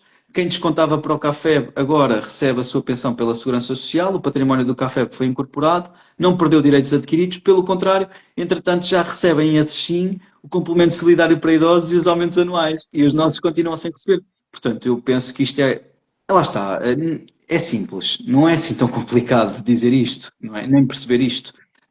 É preciso ter as conversas com seriedade, e portanto eu diria que o tema mais abordado e que a Ordem não tem falhado, lá está, mais uma vez, por comunicação, porque não depende da Ordem, não depende da Ordem de resolver isto, é da tutela. Mas a comunicação tem que ser simples, e é esta, que é, pá, nós somos cidadãos como os outros, temos doenças como os outros, temos reforma como os outros, temos início de carreira como os outros, porque é que somos diferentes, não é? É só isto. Então, o Rui Costa Sá diz: Simão, como eu sabia que o teu caminho não tem fim, essa inteligência é resiliência, vai levar a ordem para patamares que há muito parece. Abraço. Grande Rui, um grande abraço, meu caro amigo. Obrigado pelas palavras. A Mari, o Joel e a Susana Vaz Pinto com muita força, não é? E agora o Bruno Lino. Qual projeto requer paixão, inteligência e dedicação? O caminho certo é o melhor projeto, sem dúvida. Pá, o Bruno Lino hoje mandou um vídeo lá na apanha da azeitona para o Bruno. Fantástico. E agora ele quer que eu te faça a pergunta do que é que dizem os teus olhos. O que é? Não tenho jeito para isso. para É a distribuição dos processos executivos. Carlos Vasconcelos. A SPA já falaste, distribuição de processos executivos. Ok. Distribuição, no sentido cega, sou frontalmente contra. E a nossa equipa também. Temos isso dito às claras. Porque a única coisa que aparentemente parece ser ganha é a independência, mas nem isso está garantido. E por outro lado, é nivelar por baixo. Porque se eu souber que recebo o mesmo volume de serviço, sendo bom, sendo competente, levantando-me às 8 da manhã, às 7, às 9 ou ao meio-dia, isto acaba por criar todos os vícios que levam sempre ao descalabro e é o caminho do que se passava em 2003 nos tribunais, ao fim e ao cabo, não é? Não estou a dizer que as pessoas não trabalhavam, mas estou a dizer que não tinham um incentivo, como têm atualmente os agentes de execução, para apresentarem resultados e para assim serem nomeados mais vezes.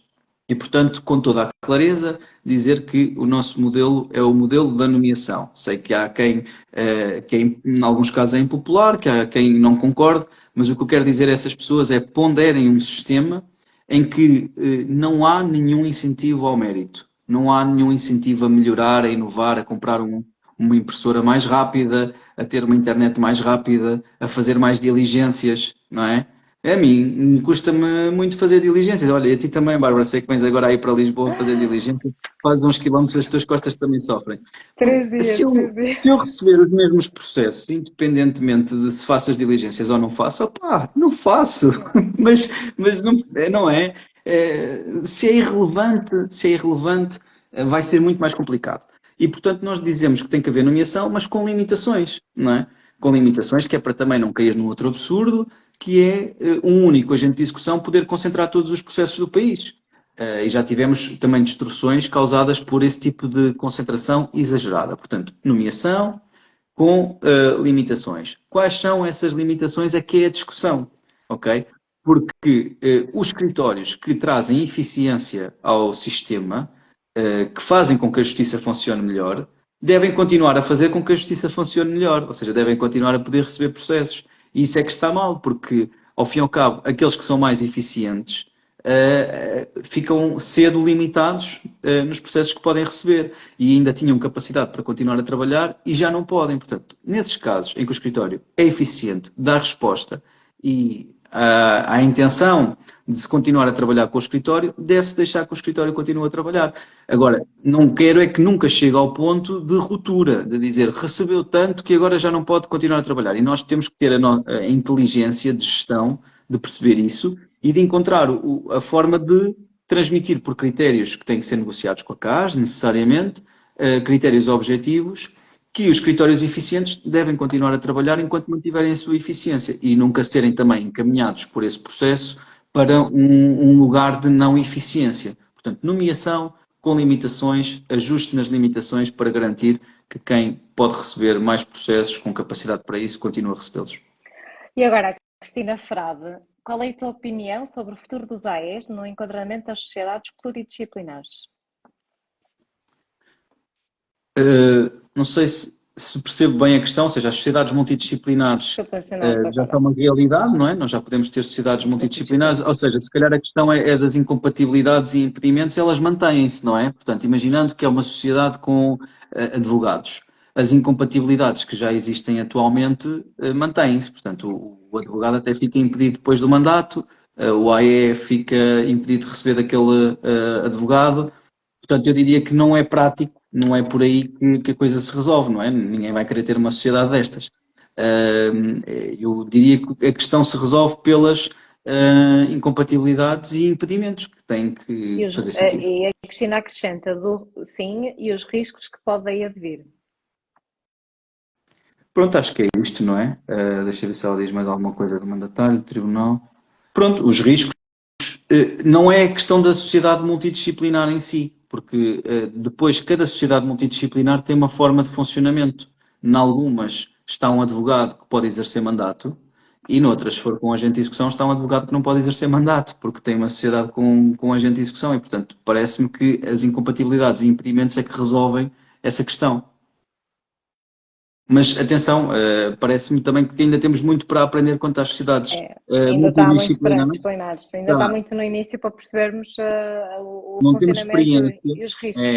não temos experiência, porque lá está, isto é tudo bonito no papel, mas também vamos precisar da experiência prática das coisas a acontecerem. É Ninguém isso. percebe melhor isto do que os solicitadores e os agentes de execução, que a experiência prática é fundamental para ver no que é que isto dá efetivamente, porque eu também não sei se todos vão declarar o seu impedimento ou a sua incompatibilidade, se não vai haver efetivamente aí alguma permeabilidade a alguns cambalachos. Portanto, temos que ver também o que é que a experiência nos mostra. Tanto quanto sei, não há muitas sociedades multidisciplinares ainda, mas tenho a certeza que isso é uma realidade que se vai alterar, não é? E, portanto, que a lei abriu a porta a isso e vai acontecer. Sei pelo menos de um colega que já tem, um colega solicitador, não é agente de execução, que já me contou e já me falou até das vantagens em termos fiscais, porque depois já não estão na transparência fiscal, já passam a ser tributados em sede de IRC, tem vantagens por aí. Pronto, diria que num caso de sociedade de solicitadores com advogados, até faz muito sentido, porque já era aquela prática antiga de trabalharem no mesmo escritório e estarem juntos. Claro que depois há outras situações em que as incompatibilidades têm que ser mantidas, não é? Portanto, é esse o caso.